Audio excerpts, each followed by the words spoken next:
करण्यात आले.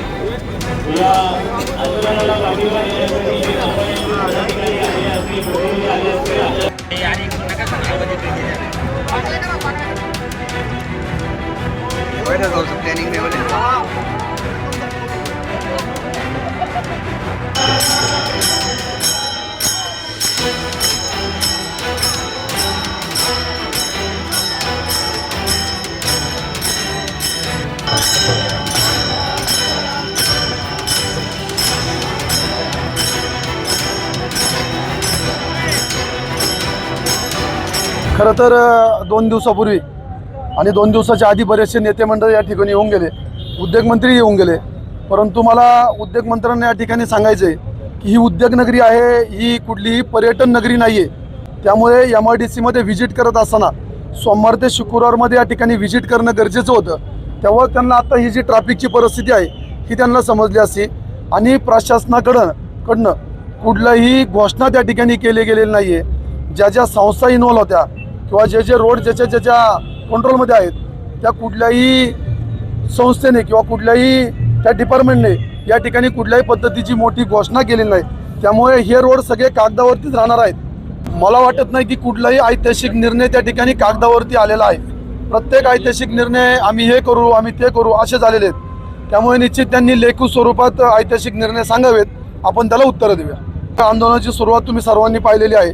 59 कोटीच्या खड्ड्याचा आपण या ठिकाणी अभिषेक घातला, ह्या रोडचा अभिषेक घातला आणि आता आजपासून मी असेल, सर्व इंडस्ट्रीतले सर्व पदाधिकारी असतील, सर्व मालक मंडळी असतील, त्याचबरोबर आमचे सांप्रदायिक क्षेत्रातील मान्यवर मंडळी असतील, सर्व माता भगिनी मिळून आम्ही आजपासून प्रत्येक गाव या ठिकाणी साखळी उपोषण करणार आहे. कारण की आमचा सर्वांचा आत्तापर्यंत 20 वर्षामध्ये या ठिकाणी या ट्रॅफिकमुळे जीव गुदमरलेला आहे. ह्याची सर्वाची क्रमवारी तुम्ही पाहिलेलीच आहे. पहिल्या दिवशी उद्योजकांच्या म्हणणे तुम्हीच मांडलं, त्यानंतर उद्योजकांचं म्हणणं समोर आल्याच्या नंतर MIDCतील सर्व अधिकारी असतील किंवा प्रशासन खळबळून जागं झालं. पुन्हा एकदा या ठिकाणी व्हिजिट झाली. व्हिजिटच्या दिवशी आदरणीय उद्योगमंत्री म्हटले की कुठली इंडस्ट्री जाणार नाही, तुमच्याकडे चुकीची बातमी आली. आणि कालच तुम्ही सर्वांनी बातमी पाहिली, बातमी लावली.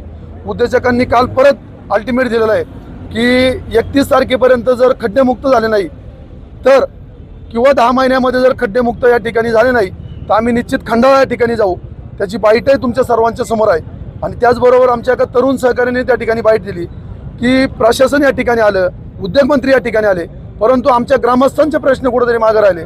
आज खरं तर आमच्या ग्रामस्थांचे, आमच्या इंडस्ट्रीचे, आमच्या तरुण मुलांचे शाळेत जात असताना, आमच्या माता भगिनींचे किंवा ज्यांचे 599 जे काही मृत व्यक्ती या रोडला मृत झाले यांच्या घरच्यांना कुठेतरी न्याय देण्यासाठी आम्ही सर्वजण रोडला या ठिकाणी आलेलो आहोत. तर हे उपोषण किंवा हे आंदोलन हे कुठल्याही पक्षाचं नाही आहे, कुठल्याही घटकाचं नाही आहे.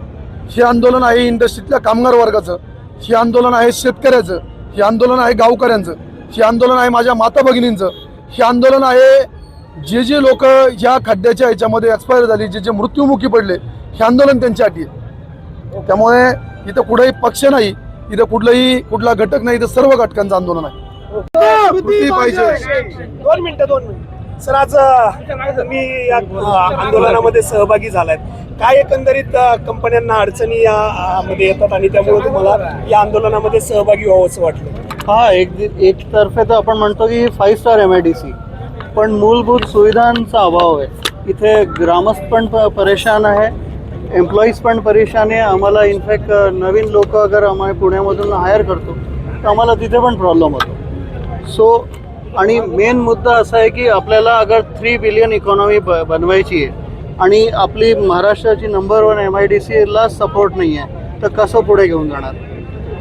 काय एकंदरीत या संपूर्ण गोष्टींचा काय त्रास खरं तर MIDC कंपन्यांना तुम्हाला होतोय आणि याचा तोटा किती प्रमाणामध्ये तुम्हाला होतो? सर्वात प्रथम रोड.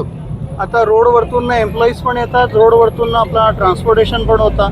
सिन्स आम्ही लोक हेवी इंडस्ट्रीजमध्ये आहे तर आम्हाला पुन्हाच आम्हाला सगळं ट्रान्सपोर्टेशन करावं लागतं. सो आमचा रॉ मटेरियल घेण्यामध्ये पण आम्हाला प्रॉब्लेम होतो.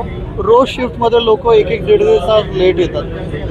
तर इंडस्ट्रीला सगळ्या दृष्टिकोनाने लॉस आणि म्हणून आहे ना इंडस्ट्री इथून बाहेर पडण्याच्या मार्गावर.